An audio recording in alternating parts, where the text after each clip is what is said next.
while the Eagles dominated on the field, the Super Bowl commercials delivered some pretty memorable moments, from nostalgic throwbacks to unexpected celebrity cameos. Here's just a few of the ads that people are talking about.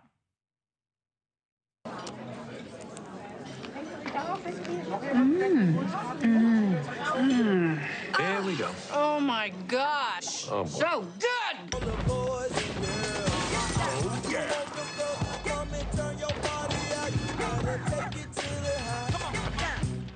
I'm on a porch.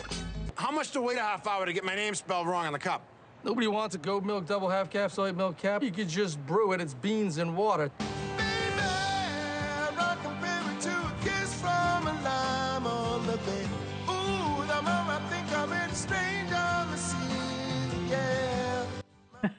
That one was funny, also kind of weird to watch. Joining me now, online advertising expert Rick Van House. He's also the founder and president of No Advertising. There were some hits, there were some misses. I think it's all subjective. We have our favorites. What was your favorite ad? Yeah, well, you know, what a loser of a game, but the ads were certainly the winners. I think for me, it was Bud Light. I mean, I think Bud Light's back. Bud Light's funny again. They had the cul-de-sac ad. Everybody wants a cul-de-sac party, and Shane Gilis is so hot right now. And you've got a grill, lawnmower, cooler. I mean, this is just super creative, super fun. And even when they threw it back to the stadium, Peyton Manning, I don't know if you saw, he actually had the real cooler in the halls of the stadium, and he was filling it with beer for the after party. Let's play a part of that ad, Rick. Here it is for folks at home. Fellas, I accidentally threw a lame party. Okay, Ted. They're on their way. They're here. You call this a party? Cul-de-sac party. Launch. These beers are a metaphor for an invitation. Is that our leaf blower? Yeah, I think we can always count on the beer companies to put out a good ad, and they spend the money. Let's play, in your mind, the worst ad from last night. Here's that. Let's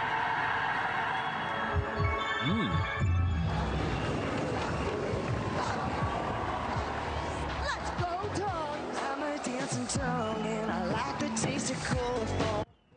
All right, I'm going to be honest. I drink Coffee Mate, and this makes me rethink it. Yeah, I mean, there were some crazy ads. This one was wild. What are they doing? I don't even understand what's going on in this spot.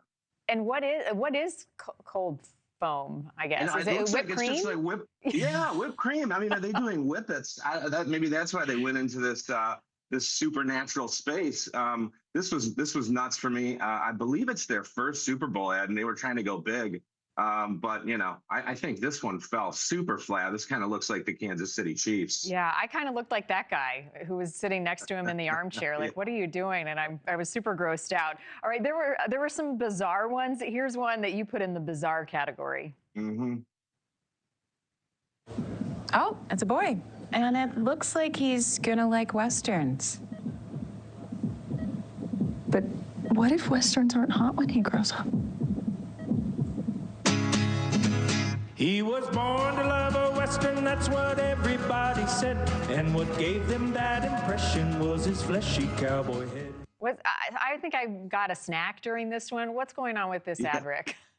You know, this is Tubi. I think Tubi just trying to stay alive here. They're actually giving birth to children with heads that are shaped like genres of TV. And this guy is a Western, and then there's some other ones that are fantasy. And it goes on through his life, how Westerns come back into vogue later on in his life, and the guys that love fantasy are feeling bad. You know, Tubi, this is really bizarre. I would have loved to be in the boardroom with the creatives when they were pitching this, and Tubi kind of going. And if you remember, it was just a couple of years ago, maybe even last year, Tubi had a really creative spot where the game froze and it went to the interface of their system, and everybody freaked out like they lost the game feed. So they continue to try and stay relevant. I'm just not so sure that anybody even has Tubi. Apparently somebody does. I guess somebody does. All right, here's my favorite one. And I mentioned a moment ago, a lot of them were nostalgic. This one is for Google. When you're ready, tell me about the job that taught you the most. Okay.